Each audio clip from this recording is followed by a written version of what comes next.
Howdy, everybody, and welcome back over to the Lighter Side podcast. I think it was Alfred Lord Tennyson who once said, "I hold it true, whate'er befall. I feel it when I sorrow most. 'Tis better to have loved and lost than never to have loved at all."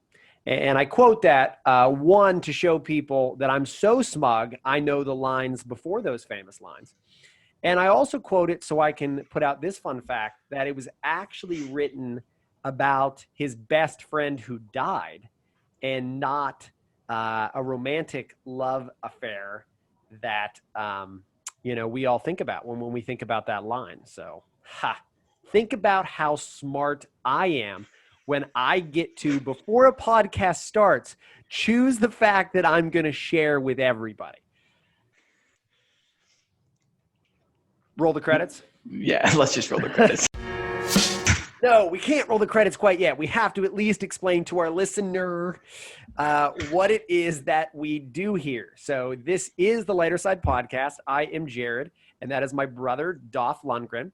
And what we do here is basically take some sort of text, or we look at a famous author or researcher or just kid genius, and we try to break down why maybe an audience who would never have listened to this person, read this person's work, or watched one of these person's videos, or listened to one of these person's songs, or whatever. We try to share whatever makes that text or that person so special with the world. So this week we are really excited to talk about Adam Grant, who we have coined the nicest smart person maybe in the world. He has a very cool way of explaining things. It is both incredibly kind and heartfelt, but also like really pragmatic and not, I wouldn't say calculating or calculated, but like really geared towards how to make someone more successful. So it's a really fun conversation. Adam Grant's a brilliant man. Organizational psychologist is what he calls himself. Two words that I love, but not really sure how they go together until I heard about Adam Grant. So pretty excited for this podcast today. How about you, Josh? Yeah, I mean, I'm super excited to talk about Adam Grant. He is someone who I didn't really know much about before jumping into this at all. You had started to read this book that we're going to talk about and suggested him, and I have just been binging everything that he's done online, having to do specifically with this subject. I think he may be like, in terms of the people we've talked about so far on these shows, I would say this is the one that maybe has the most benefit to just everybody, to just give a listen to Adam Grant, just hear what he has to say. Really, really brilliant guy. And I mean, his job is to, make people get along better, make people more productive together. And it's really, really cool stuff. Yes. So this is what we're going to do. We are going to basically share with you a little bit of background to Adam Grant, what we know, what we've gotten to know. Then we are going to go into a brief summary of his book, Think Again, and his little podcast tour he's been taking in order to explain the book, Think Again. And then we are going to get into some really cool conversation, deep diving on some of Adam Grant's points, some of his philosophies, some of his psychologies, if that's a word used in that frame of mind. It's not, but whatever. We're going to just have a good conversation about that. And then hopefully at the end, thus being the lighter side, we're going to leave you with a silver lining of what you can take with you. And the cool thing about Adam Grant is it literally is all silver lining. So it is. Should be a real good showing. Sounds good. Now, can we roll the credits? Roll the credits. No, roll the credits now. It has to be when I say it. Roll the credits. Now.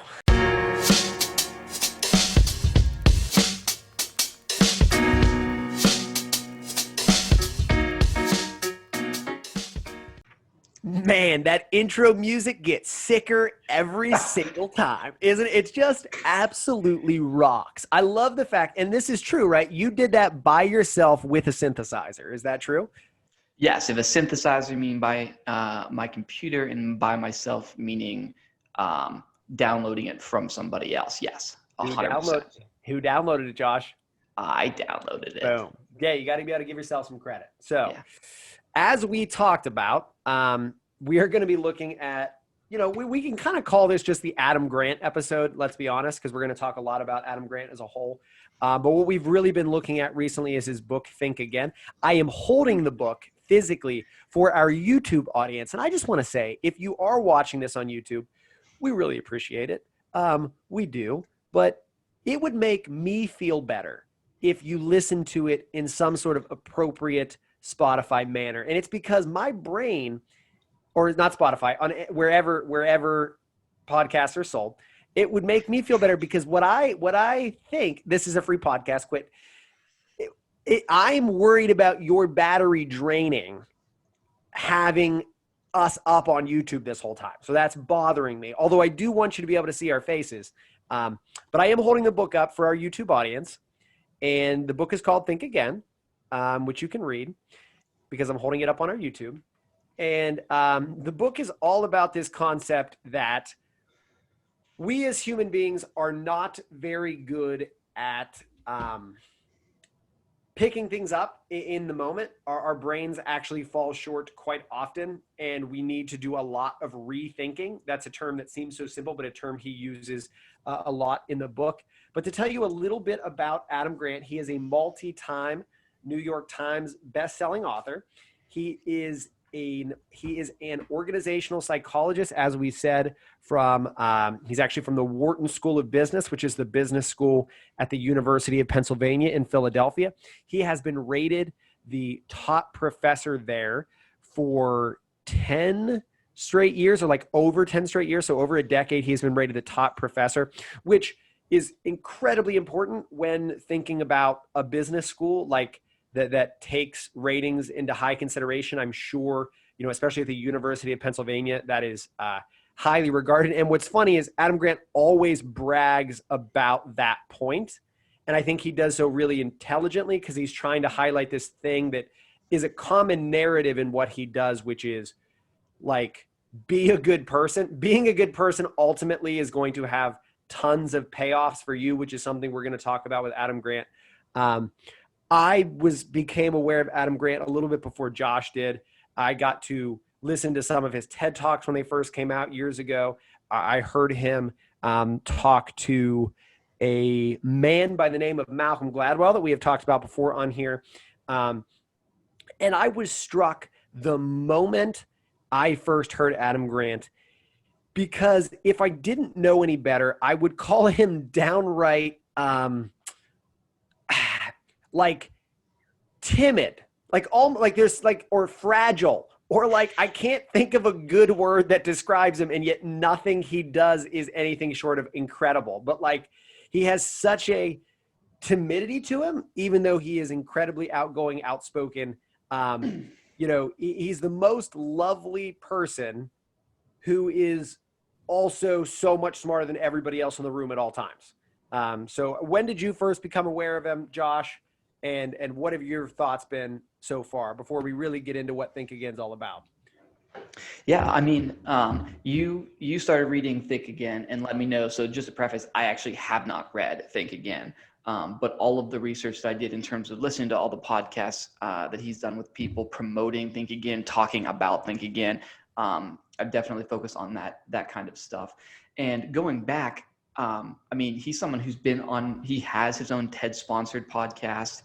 He's been on multiple other people's podcasts. Which can I interject for one quick second? I'm sorry. I just want to make sure we get to this. His podcast that he does with TED is called Work Life with Adam Grant. And the tagline for the show is actually the tagline for his research is he studies how to make work not suck. Especially for those of you out there in positions of management or leadership, or any of you who find yourself in what you would consider a general office setting. Holy crap. If you're not listening to Work Life with Adam Grant, you are missing out. I mean, we spend 8 hours a day plus at work. If you're not thinking about ways to make that not suck, thinking about ways to maximize your happiness, maximize your productivity, really missing out. So sorry, I just wanted to make sure I got that plug in there. You're good. We're going to have nothing but these just emphatic things to say about how useful everything this guy does is. It's kind of insane how consistently useful all of his research, all of his writings are for everybody.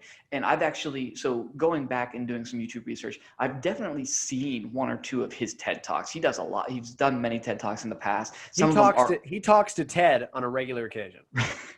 Right. And some of them are pretty big TED Talks, have gotten quite a few views online as well. So he's definitely a guy who, if you're in the podcast sphere, if you spend a lot of time listening to podcasts, or if you're a big TED Talk person, there's a decent chance you've heard him talk or have seen one of his TED Talks. But his advocacy, it really starts, and the thing that really immediately grabbed my attention was it all starts with just the way we think, right? He kind of advocates for the scientific method for all of your thought, right? And it's so easy to kind of write that. He does it, like Jared said, through the lens of a really, really good person who's trying to improve the world and be good to people around him. Right. Like it's not science in a cold, calculated way. It's science in if we all mutually agree by the end of this 24-hour day, we want to have the most good feelings and the least bad feelings. Like, this is how you do that. So he almost cuts through that BS of what we could do or what we couldn't do or how we do feel or how we like. It's like, okay, how should we feel? How do we want to feel? And how do we get there? Like, it's like how to maximize human flourishing and minimize like just suffering and frustration and anxiety and all that stuff. So he really gets at the heart of this. Like, and I think you're absolutely right.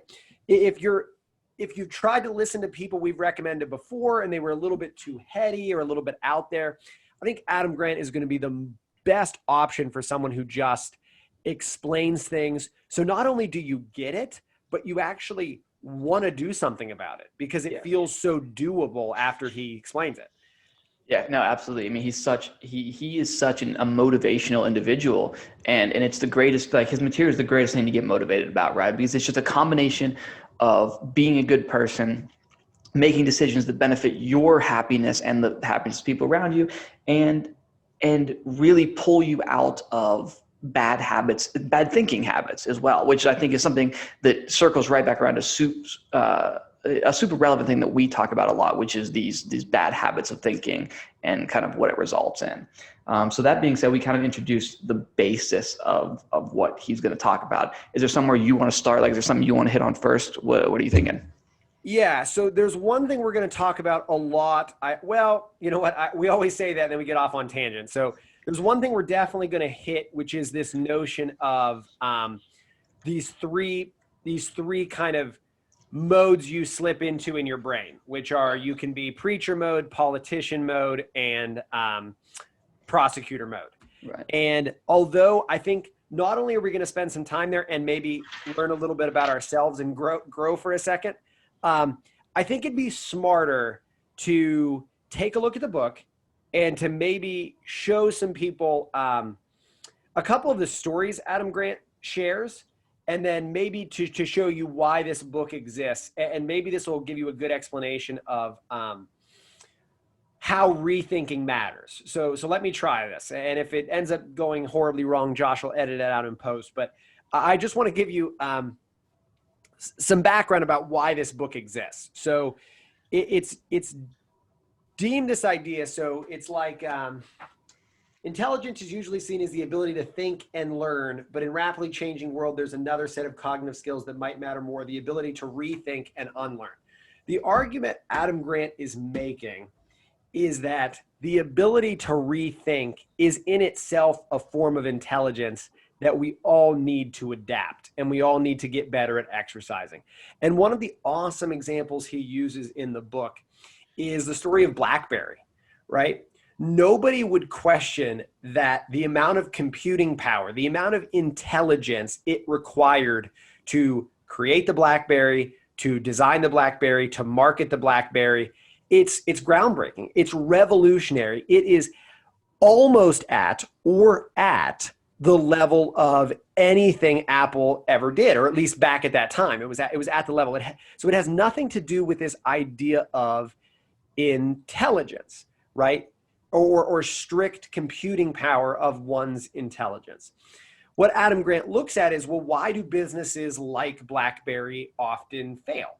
And the notion, or where he gets to, is this idea that this really, really smart person, who founded Blackberry, keeps betting on themselves because they trust their intelligence. But what they didn't trust was that they might need to rethink some things that they took for granted for a long time. Things such as the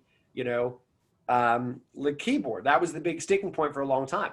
But by the time the BlackBerry got rid of the keyboard, it was too late. They'd already basically been buried by Apple at that point. But had they just adapted a little bit quicker, and what Adam Grant really argues is that the problem with that has nothing to do with this intelligence. When we look at Apple and we think, oh my gosh, they're always so ahead of the game. They're always so much smarter. And if we define smarter as having all the information crammed in your brain beforehand to make informed choices, well, then no, that's not what makes Apple so much more successful. What makes Apple so successful is to stop and think, okay, what is it I'm getting wrong? What is it I'm missing? What do I need to totally rethink in order to become innovative in any capacity? So that's just like a little highlight of what rethinking is defined as, I guess, in the book. He also has some examples of, some firefighters who had really counterintuitive ideas on how to survive when engulfed by fire, like using fire literally to fight fire, which were really interesting. But he gives all these little examples of how what might make you suited for success really isn't your raw computing power intelligence. It's your ability to take a mental stock of where you're at and recognize you might be fundamentally wrong about something. And that really, I think, is going to lead us into the next part of the conversation that I kind of teased. But, that is maybe at a baseline what rethinking is to Adam Grant. Yeah. I mean, at the core, it's definitely challenging your assumptions, right? And your ability to challenge your assumptions is just a key part of what he would call the most intelligent people, right? The most intelligent people are the ones who are never just, and this drops you right back to, like I said, it's like the scientific method for all of your thoughts, right? The scientific method, you come up with a theory, but you are always trying to disprove that theory, and your inability to disprove that theory is what makes that a strong theory, right? That's how the brain of a scientist works. And he's like, to a certain degree, we need to apply this to everything we think about, right? We should be challenging our assumptions, and our intelligence really boils down to, am I willing to challenge the stuff that I see as true, as I believe in, whatever? Am I willing to challenge that? And am I willing to, if the argument against it is strong enough, am I willing to shift my perspective? And yeah, that's pretty much what it boils down to. Yeah, but there's a lot in that, right? So what I don't want this conversation to come to today is this idea of let's all just constantly doubt ourselves, or let's be strong enough to doubt these fundamental beliefs about the groups we come from, or the cultures we come, that's such a cliche argument, right? Yeah, it would be great if everyone who came from a certain cultural climate or a certain political climate just immediately rethought all of their ideas. What makes Adam Grant's work so much more special is I think he provides really sound arguments on why you would seek to do that, right? How someone can be brought from, okay, I'm a Republican, grew up in a Republican family, all I care about is Republicanism. How can that person ever be shifted out of that, or, vice versa with whatever you believe? Because I think it's very, it's very simple. It's simple to just say, well, just rethink it, and I think that's been happening a lot actually online. I think a lot of people, a lot of celebrities, a lot of, so-called intelligent people have been just shouting that we all need to question our beliefs. We all need, and I just think those arguments are going to fall flat if you don't have some of Adam Grant's tact, but you also don't have some of his, really clever intelligence on how to navigate those issues. So that might be a little bit complicated. So I could go into a little bit more depth on what I mean by that. We could circle back to another thing. What do you want to talk about? Well, since he does make it kind of a linchpin of his book in these conversations, we can pivot this to, I guess, talking about those three thinking patterns and those three communication patterns that Jared mentioned, that you mentioned, was the politician, the preacher, and the prosecutor type thing. And I mean, to put them in the basic language, I mean, they're toxic thinking and communication styles. Is that how you would just how would you describe them, or slash do you remember exactly how he describes them in the book? Right. It's important to recognize that these can be, you can take on these roles at any time. These are basically the roles that an individual takes on when discussing their views on, essentially anything. The idea is that we can code switch between three different kind of mindsets, or there are three mindsets that we code switch between that are extremely negative or can be extremely negative, which are politician, prosecutor, and preacher. Yeah. Essentially, talks. Go ahead. Sorry. Go. I mean, he talks about the people. One step that everybody needs to take is kind of identifying when you shift into these, and it's a fun thing that he likes to do, like have people identify what their primary one is, and he definitely feels like he's primarily a prosecutor. And to kind of give you just the most simple breakdown of what these are. Somebody who shifts into the politician mindset is very much, they're willing to kind of shift what they say and what they quote unquote believe, or what their stance is. They're willing to shift that to some degree, but only to the degree that it kind of benefits them, right? I'm willing to give some way when we're having an intellectual conversation, but only if it serves my end game, right? And then from a prosecutor standpoint, pretty simple. You're on the offensive to win. It's kind of the debater mindset, right? I'm always looking to trap you with logic. I'm making barrage you. All I really care about at the end of the day is kind of winning the conversation, right? Not a fair exchange of ideas. And then that's another one where the truth isn't necessarily as important to somebody who shifts into prosecutor mode as much as making his points or winning. In this context. And then lastly, you've got the preacher mode, which is this one, you're desperately caring about the truth, but so far to the point where you're not willing to acknowledge any other truth. You are indoctrinated in your truth. Your truth is the truth, and you are trying to push that on anybody you have the ability to push that on. Right. And it's important to note that even though everyone might have one of these that they fall into the most, what Adam Grant spends most of his time talking about and researching is how we switch in and out of these. So at your office, you might be the politician. You might be a little bit less willing to step on people's toes. And then when you're with your family, you might be a, steadfast, preacher. You have these moral principles that you hold your family to, or you hold yourself to, or whatever. And that's what you do. And then maybe with your friends, you're into prosecutor mode. And I definitely took the prosecutor mode kind of personally, but I think it actually shared a lot of wisdom on maybe something that we've done here on this podcast, or maybe something that, a lot of people do, which is this trap of a little bit, or you hear a really smart person make an argument and you comprehend the argument fully. So therefore you think you're ready and intelligent enough to go out and make the argument with the same level of intelligence. But what you don't have are the years of reading all of these studies and conducting all of these studies to, wield the true information. And in a lot of that, I've been thinking a little bit more about this. Sometimes you actually become a preacher of sorts, because you take someone like Adam Grant and you take his word at gospel because you care so much about it and you know that it's researched. And yes, I think you're safe to take his word as, true, or at least as evidence-based, trending towards true. But you actually become a preacher when you go to your friends and scream at them that he's right, but you don't actually understand the data point that he used to get there. So I think there's a lot of that going on now, is just even when people do find legitimate resources for some of their stuff, they don't even come to arguments with enough scientific method approach, right? They're like, well, I have my expert who used the scientific method, so boom, I get to tell you what's true.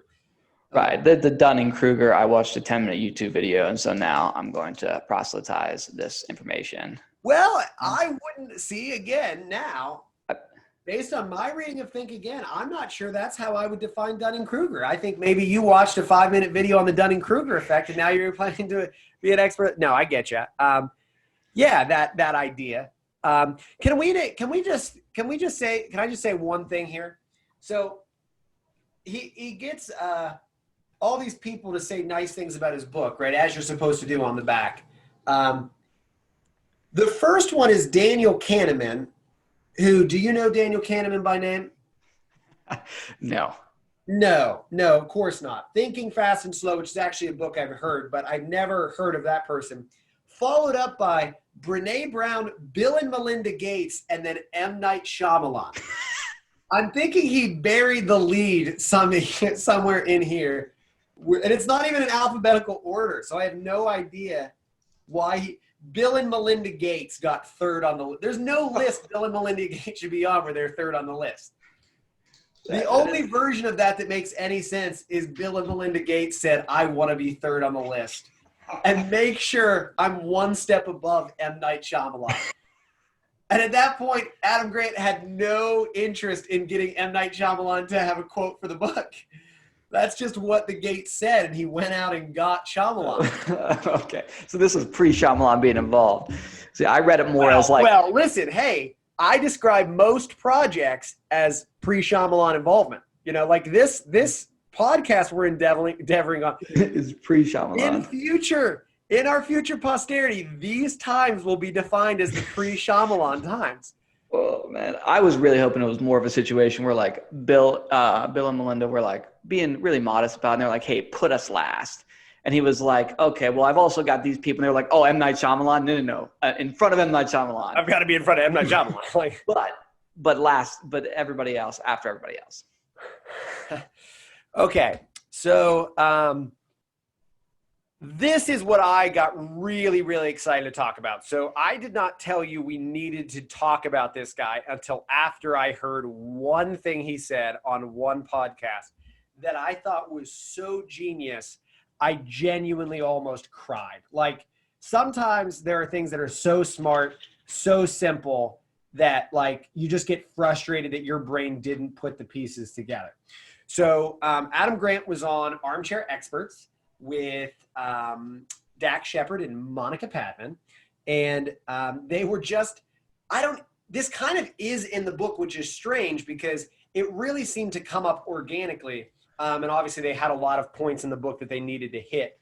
But one thing that Adam Grant talked about on the podcast was how maybe this call right now from people in the middle a little bit to understand everyone's point of view on everything might actually not be the best way to get people to come together. So I'm going to speak in really broad generalizations for the next couple of minutes, just so I can get this point across. But basically what happened was Dax and Monica were explaining, they wanted to get into a conversation with someone as smart as Adam about the just unrest and arguments and all the craziness on social media where nobody seems to be getting along, that escalated all the way to the Capitol riots. And Adam Grant was sort of speaking out against other really smart people and other, self-styled intellectuals who have been kind of saying, we need to understand everybody's position. You need to listen to the other side. And Adam Grant said something so counterintuitive, so interesting to me that I just thought we had to talk about it, where he said he's beginning to think that mode of thinking, that we just need to understand the other person's position, is perpetuating this problem. And what he thought instead, and this actually goes back to his whole scientific method that you were getting at, was, let's say I am someone who really struggles with gun laws in the United States. I think the Second Amendment was written for a different time. I think that it is outdated, outmoded. I think it should totally be changed, totally be amended, whatever. And I am arguing or trying to talk to somebody who grew up in the, in the rural countryside, never had a family member have any issues with guns at all, grew up in a hunting family. Guns are just a part of that person's life. Adam Grant was saying that the best way to maybe convince that person, or to have a really thoughtful conversation where you might open them up to counterintuitive ideas on thinking, isn't actually to sit them down at a coffee shop and learn all about where they come from. It's instead best to look at the problem itself, look at gun control, and have a conversation about just how complicated a topic like that is. To steal a Malcolm Gladwell line, deep dive into the particulars and really try to parse out the nuts and bolts of a complicated problem. Complicated problems like fracking or abortion, or, since there's global warming, what are we actually going to do about it that makes financial sense, that doesn't bust everybody's, financial savings for the, really complicated things we actually want to solve. The best way to get someone who disagrees with you to align with your perspectives is to deep dive on the complicated nuances of the topic. And I just thought, dang, yeah, that's what we all need to do. It's crazy that we all spend this time thinking, because it's painting with the same broad brush. The same broad brush you paint to say, all those people on that side are stupid or uneducated or blah, blah, blah, blah, blah, all that hate speech. Well, it almost is like whitewashed love speech on the other side, just to say, all you need to do is understand their perspective and it's all going to be fine. It's like, well, no, maybe not. You still hold your position. You still have opinions. How can your opinions ever line up with their opinions? It's only going to be through complicated, intricate conversation on the literal nuts and bolts of that topic. Right. And the thing that really stuck out to me, now that you mentioned that, and we were talking about this, is he points out something that is also really just blatantly genius, but it's not something that you just pops in your head. When we talk about stuff like that, when you're you need to understand people on the other side of the argument, right? When you say something like that, when you tell a Republican, they just need to understand, we just need to have more conversations with Democrats and really be empathetic toward them. And when you tell Democrats the exact same thing, we are reinforcing the binary problem, right? That there are two views and that those views are inherently not compatible. And that just doesn't make any sense, right? It's also only going to worsen, maybe not worsen the quote unquote conflict, but it's going to worsen the philosophical issue that we have right now, which is you either have to be A or B, left, right, red, blue, whatever. It just funnels into that same problem, which is not something that I ever really popped in my head. And I'm super passionate about that issue, that we are dividing everything into a very black and white world right now, especially politically. And when you say, hey, you need to understand their points a little bit more, you are reinforcing that problem. Yeah, but it does make me worried. And not that Adam Grant perpetuates this in any way, shape, or form, but I think I told you this 18 months ago or something. We happened to be together, and I made the point that I'm getting very nervous about the frustrated, smart, middle people. And I have this fear that over time, there's going to be this easy way out of just saying, there's a lot to understand from both sides. Oh, there's a lot to learn from both sides. Oh, they're sometimes right, they're sometimes right. Or, oh, the answer is somewhere in the middle. And what I think Adam Grant's work or his conversation also gets us to think is, no, you also don't get a cop-out with being agreeable to everybody, right? That is also a problem. Anytime where you're lazily accepting the information passing by you, that's the problem. Right. So, whether you're so far on one side, so far on another side, or even just, passionately stuck in the middle, if you're not deep diving on specific issues, you're not helping anything. Right. And that kind of gets me, that kind of transitions really well into another thing that he's really, really passionate about is we need to understand and acknowledge the stuff that we don't know. Right. And that really jumps us straight into that. Because when you say stuff like that, right, he doesn't, we can't just simplify everything down to, okay, yeah, sure, that makes sense. I'm now on that side, or I'm now in the middle now because, I'm going to be agreeable. I'm going to go along with this because, I want to make things better. I want to mend things. But when in the truth is, you don't really understand that, the state, your quote unquote new stance. You have to, if you're going to be involved in that, then understand it, right? And there's nothing wrong with acknowledging, and we should acknowledge, not only acknowledge, but he literally keeps a list of things that he doesn't know about. And he just adds stuff to his list constantly. What's up?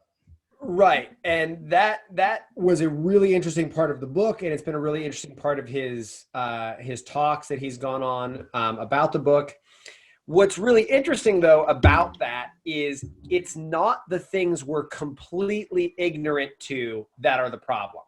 So what Adam Grant is really smart to pick up on is when fake intelligence or pretending you know more than you actually do becomes a problem is when you're like a little bit experienced on a topic. That is when you are the most dangerous. I have a friend who is a fire captain here in the city I live. And he has this famous saying, like, in his little community. I don't think it's gone global. But he has this thing where he says, if you train for your Fire 1 certification, you learn just the amount it takes to get you killed, or something is what he says.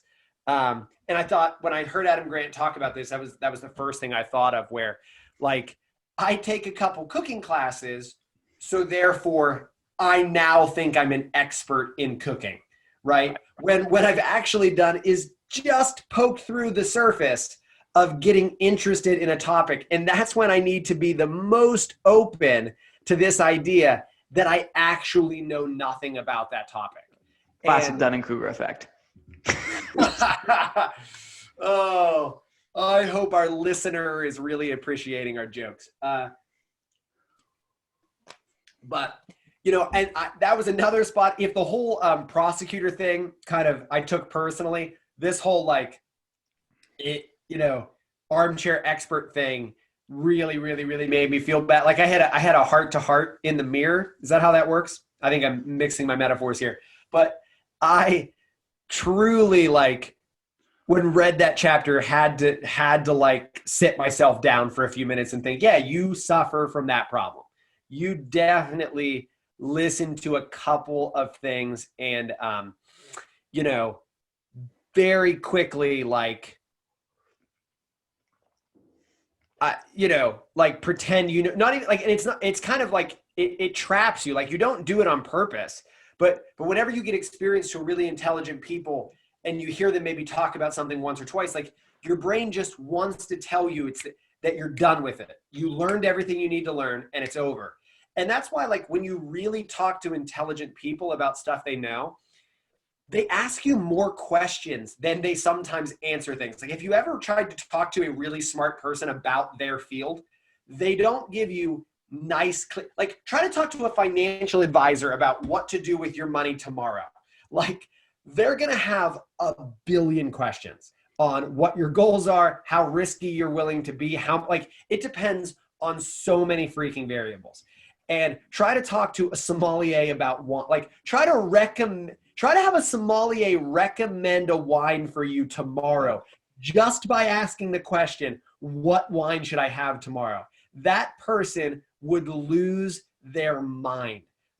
When really smart people talk about something, they almost sound for a split second or two lost. And what they're lost in is actually their intelligence, the amount of gained knowledge that they have on a topic from years and years and years of experience.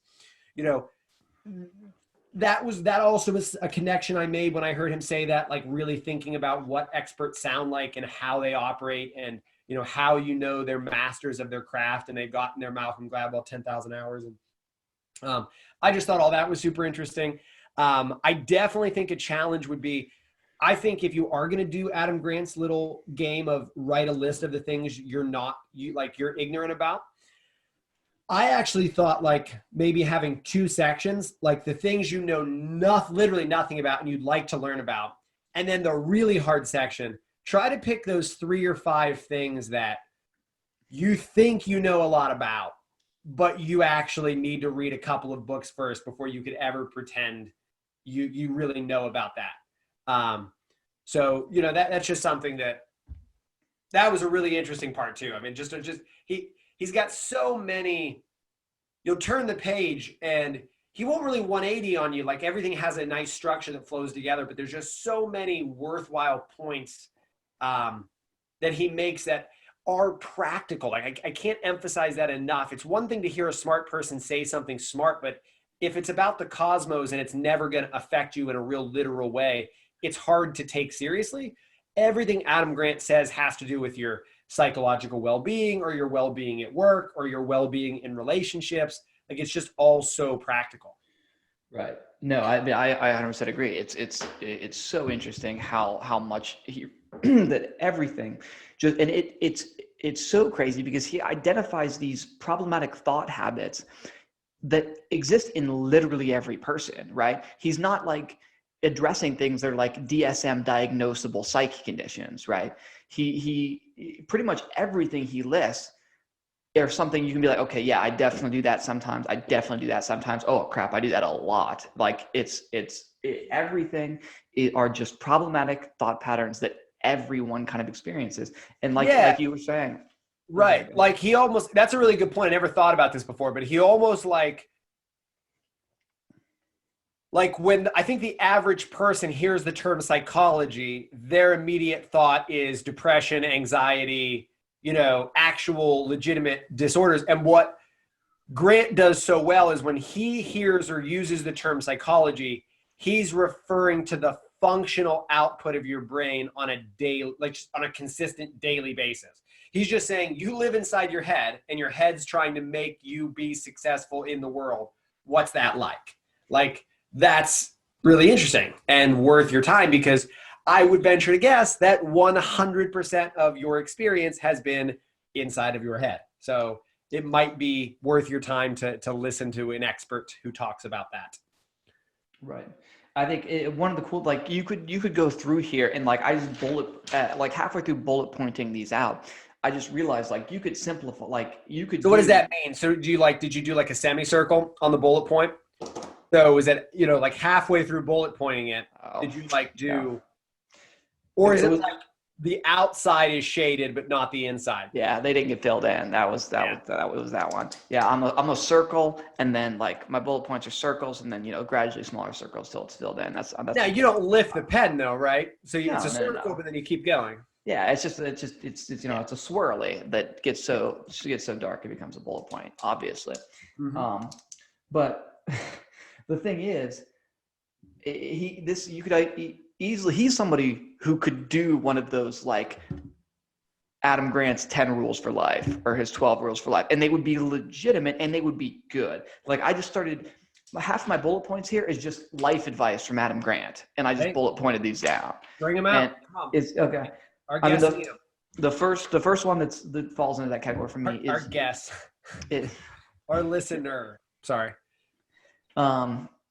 Is everybody needs a challenge network, right? And that was such a big part of the stuff. I don't think that's true. Thanks, appreciate it. I'm your challenge network, buddy. No, I got it. I understand that. But like you need people who are going to call you on lazy thinking, bad thinking, call you on your crap essentially, and not just somebody who is, not just somebody who just likes criticizing people, but somebody who is literally paying attention to how you are thinking, how, paying attention to your thought process and being like, hey, that's not great. You shouldn't you're kind of oversimplifying this. It's a broad thing. Like they could But people tend to surround themselves, especially in the day of the internet, when half of especially younger people's interactions are with people on the internet. We do the echo chamber. You tend to get in the echo chamber, and you're only watching stuff, listening to stuff, talking to people who agree with you, and you lose out on that challenge network who are like, hey, slow down a second, like, let's talk about this, let's really break this down, to make sure that you're saying the things you're saying, you believe the things you believe, you're subscribing to the ideas you're subscribing to for the right reasons. And so, I mean, that's one of the most important things, and that's the first bullet point I wrote down for my Adam Grant life advice. Yeah. Good. I mean, the only spot my brain went to with that is, I don't know how you feel. I do sometimes struggle. Like a lot of times, life advice people, preachers, professors, yada, yada, yada, will give some sort of message that you need people in your life to check you, to keep you grounded. I personally struggle with the concept of using people in that way. And I don't like, it's not because I'm such a nice person I don't want to use people that way. My brain, like when I hear that advice, I don't know if it's nerves or frustration. Like there's just no version of myself where I'm going to be like, hey, Josh, be my challenge network. Right. And I'm not saying that's what he's saying. Right. I do know that I have people who are going to call me on my BS. So that's kind of, I think, more or less all he means. Right. The bigger point is don't avoid, like don't stop associating with people who disagree with you, who call you out on stuff. Sure. Like Sure. Right.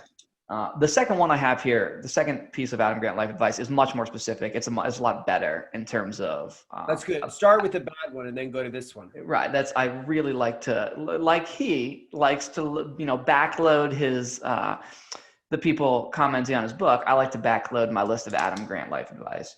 So, hey, good use of the word backload. That'd be great. The compound word. He had this, he talks about in one of the podcasts I listened to about his discussion he had with a former student who was essentially just trying to get his advice, like, should I go to grad school and get my MBA? That she got her bachelor's in business from Wharton and was a student of Quit clicking your pen. That's reasonable. We have listeners. Listener. Sorry. I'm sorry, listener. But his essentially, he essentially had a strong opinion and was very forthcoming with that strong opinion. And then he got into that prosecutor mindset and he kind of buried her with facts, was not really listening to what she was saying, not really listening to how she felt about the situation, just kind of buried her, and then realized that's not great, especially since she makes good points. And essentially out of this, he decided in the course of conversations, when we're having conversations like this, where there are at least two sides to the argument, if not more, we should stop and acknowledge when we feel like the other party makes valid arguments, right?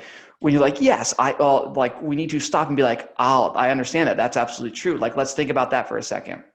Or, essentially, any good intellectual conversation, there's going to be some amount of give and take. And his opinion is essentially let the other person know when that give and take is taking place, right? When you have a disagreement with that particular point, or when this person just made a couple points and you actually kind of agree with a little bit, find that common ground, acknowledge that common ground, and acknowledge that the other person isn't just an object you are arguing against. It's a person actually making some points. Right. And this is something that Adam Grant doesn't get at, but it's just absolutely what he's talking about. And I've seen some really expert people that I work with do it, which is you don't always have to reveal all your cards when talking to somebody. So let's say you're having that classic conversation with a coworker who is really settled in their opinions, really, really sure of what they believe in and why they believe in it. Well, let's say you completely disagree with this person. What's the best plan of attack? We've already talked about how the best plan of attack is to descend into the particulars, to really get at the science of the conversation.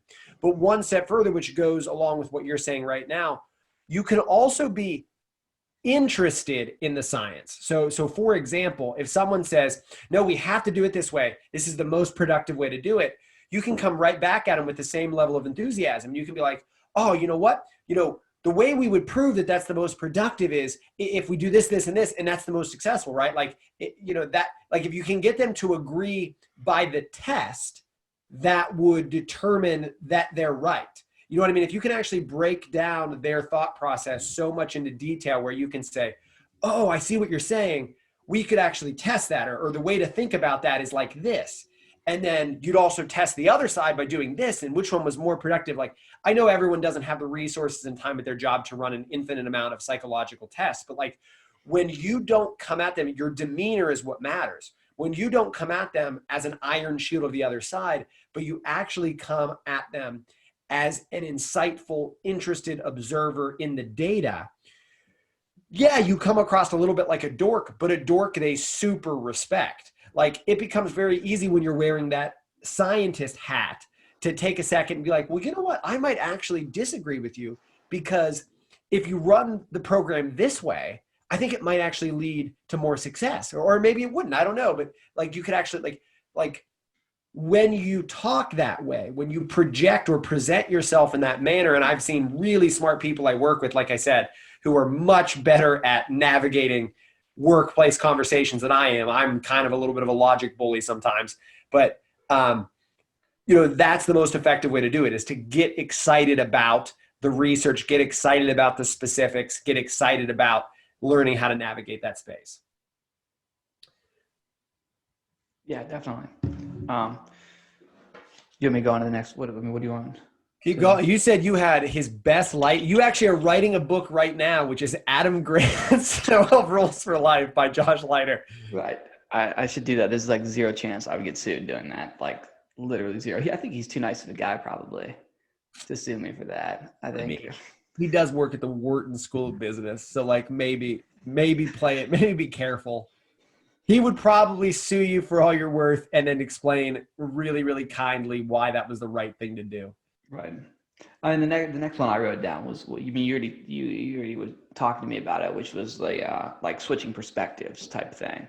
Like anytime you're at really heavy odds with somebody, like in terms of opinion, like you, at least part of your thought process needs to be like, all right, exactly how would it affect me if nothing about the situation changed, nothing about my own brain changed, but I was just born, raised, whatever, in a different scenario from the one I was, or, went to school in the scenario this person did, or blah, blah, blah, any number of huge variables to switch out. So, I wrote that one down, but you already kind of talked about that one. And then, he went on for a decent amount. I want to say it was when he was on the Rich Roll podcast. They went on for they hit on cancel culture a little bit, and he has some really interesting and cool views on cancel culture. This one's not as easy, like rule for life, but I think we both have a lot of feelings about the cancel culture type thing, and as it's related to a plethora of things, and not the least politics and Black Lives Matter and whatever in all of that situations. And he has some really interesting ways to think about it in terms of, we need to have some like intellectual safety to pose difficult questions, right? And he's really worried about that at the moment, that essentially we don't have this intellectual safety. And obviously within that, we have to understand the difference between posing a difficult question with intellectual integrity and saying something overtly hateful because I wanted to say something hateful, right? We have to, as a society, be able to understand the difference between those two things. Would you agree with that? Sure. Yeah. Cancel culture is a whole different, worth probably another podcast length of time. I a la Adam Grant, I'm not sure I like painting cancel culture with a large brush either, because I'm almost equally frustrated by, let's be honest, the same sounding 47-year-old white guy who has very negative things to say about cancel culture. Right. Like that also is incredibly problematic, that I'm hearing the exact same argument made by the exact same type of person time after time, on why cancel culture is wrong, even though ultimately, like, I have seen people be canceled for intellectually legitimate arguments, and that really does not only frighten me, but like infuriate me.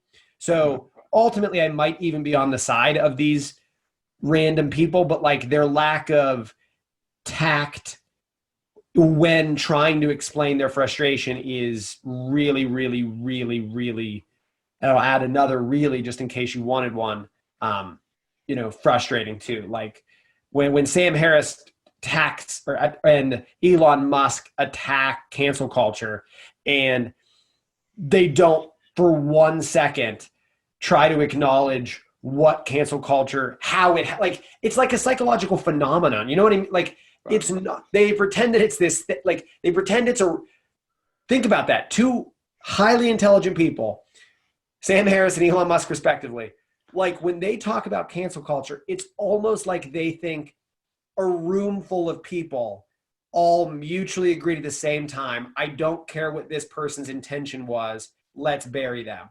When in all actuality, yeah, maybe the first couple of people ignore intention and attack, but then it's just like, it's just the big wheel keeps on turning, and people jump on the bandwagon, people try to get clout for doing, like, there's so many, like, it's such a complicated conversation. I do hate, sorry, I didn't need to go down that tangent. But I mean, it's a point that needs made, that regardless of whether I ultimately agree that cancel culture is completely wrong or not, which I probably do, it just, the way it's talked about now is almost as dumb as the culture itself. Right. I mean, anti-cancel culture in the year 2021 is just as big as cancel culture is now. Like, it truly is. And it's become just as broad brush painting obnoxious. I totally get what you're saying. He was just expressing some, he's a big free speech guy, right? I mean, he's big on people need to be able to intellectually try ideas as long as they are doing it in a way that is in good faith, right? If you are doing it for intellectual reasons, we need to allow people to say stuff, even if we find that stuff to be absolutely stupid or even at times ignorant. If their goal isn't hate, if their goal isn't ignorance, then we can't be, we can't be all-encompassingly obsessed with people not being able to say controversial things. But yeah, we'll bump off that real quick. He when he was on Politics and Prose, I don't know if that PROSE, is that a word, Mr. English Teacher? What is it? Yes. What does it mean? It means not poetry. Okay. So there's a podcast, Politics and Prose, and he was on it, and they get into like some child development stuff, which is really fascinating to hear him be. And he thinks one of the most important things that you can possibly teach your kids is that is to understand and be able to take constructive criticism. He's like, that is one of the most important responsibilities of a parent, is to instill in your kids, it is okay to not be good at something at first. It is okay to need criticism. And he actually does these really cool things where he comes home. He's like, hey kids, we are going to do an art project tonight as like a family thing, but you have to do at least 3 drafts of the art project. That way, the first couple of times we are comfortable pointing out what we could do better, pointing out what maybe our flaws are, and then working on those flaws. And he makes that an active thing that he does with his kids. And he's made a thing now about like he doesn't want his kids to have any kind of complexes in terms of they only see dad's finished books that are being raved about by the New York Times, and they only see the final TED Talks that get recorded. So he actually started sharing with them his initial drafts for stuff and how much he changes and how much he gets wrong the first time around. I wonder how many times his kids have been like, Dad, I don't care. Right. Yeah, I had that little thought when he was like drafting this book, like how much of these rough drafts are you reading? Like, are you making them go through like a couple hundred pages of Hey, rough draft? 6-year-old son, here are 250 pages of my first rough draft of my psychologically complicated book. Right. No, that's actually a point that I wanted to get to. So I'm happy you brought that full circle. Yes, not only being able to take constructive criticism, but there's actually a lot of good advice on how to take constructive criticism. And it has to do with, and some people are just going to be better at it. And there's actually a lot of studies that might be cultural. But separating yourself from what you've produced, right? So if someone is critical, I'm gonna pee real quick while you keep making this point. oh, this will be good. Yeah, desperately. Yeah, but I still have my headphones on, so our one listener is not gonna care. I don't think. Are you going to hear me? Yes, that's the whole point. Correct. Okay. All right. Hey, come back. Thought he might come back. And then that'd been funny because then I would have had. What? Oh, he did come back. That's funny. I could also just cut this out at the end, but I'm not gonna remember to do that. Josh, hey, cut this out in post. Great, that'll make me remember. Thanks. He's not going to cut this out in post, nor should he. So there's this idea that, for some reason, it was coming up in some conversations I was actually listening to about comedians, and the idea was that maybe some cultures or maybe just some individuals are a lot better at separating criticism from themselves compared to what they produce. So for example, if your job is like, if you're a marketer, right? This seems to be the best example I can come up with. And you're tasked with putting a lot out to the public, whether it's, the way the graphics look, the way everything is displayed, the timing of everything. Like there's all these things you can be critiqued for, how everything looks, how everything feels.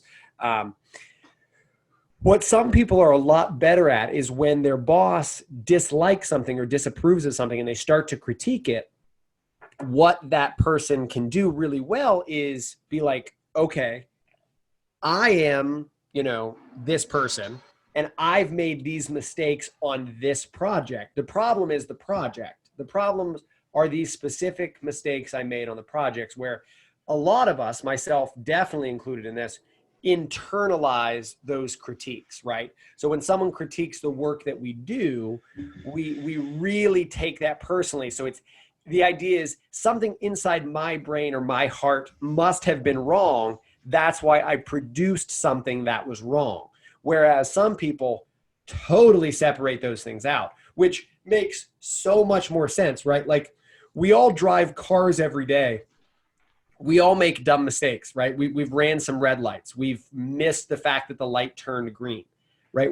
We all make little mistakes every day, and we have no problems brushing those off as environmental.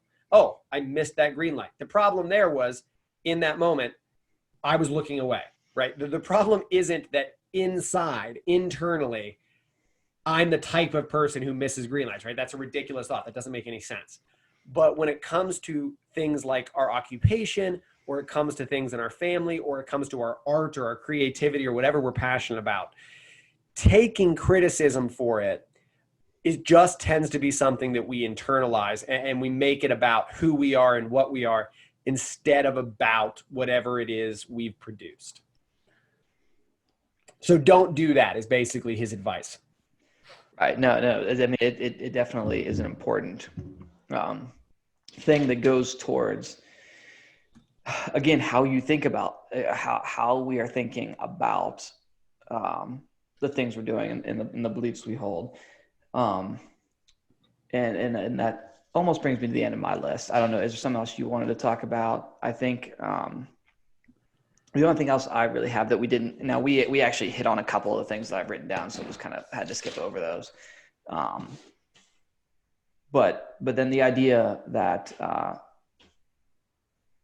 that we should build up and encourage people in our life who help us question things, right? And that's just kind of something he's really passionate about your ability to question things is literally the title, essentially the title of the book. Think Again is essentially question your assumptions, question your thought patterns, question everything like that. And it's really important to have somebody, or to encourage the questioning of those things.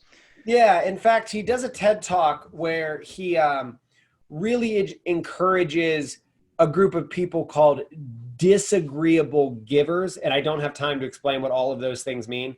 But essentially what he means is we should praise the people at our jobs and in our lives who constantly disagree with us, but do so for our own benefit, right? Like, that curmudgeon who, feels like a stick in the mud all the time. Are they self-obsessed, self-absorbed, and kind of sad? Or do they have a certain way of expressing themselves that is ultimately to our benefit, but they just disagree with us when we're wrong or when they think we're wrong, So I thought that was really cool. It's nice. I think one of the things that makes him awesome to listen to is the fact that someone that nice is often praising harshness. Like, he's okay with being harsh. He's okay with taking criticism. He's okay with giving criticism.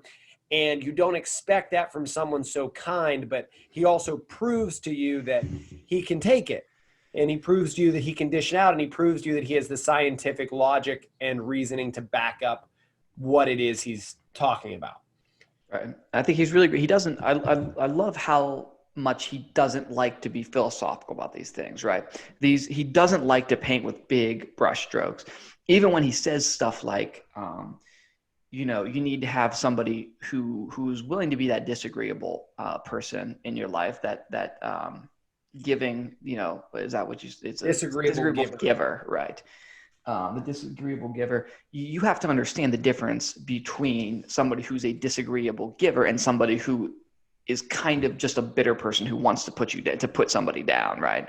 There's definitely a difference between that. And it's something he talks about when he talks about this stuff. It's like, you have to make these differentiations. He can't spoon, you can't be, you've got to kind of find that sweet spot between painting with a super broad brush, but also I can't spell everything out for you in every situation you could come upon, right?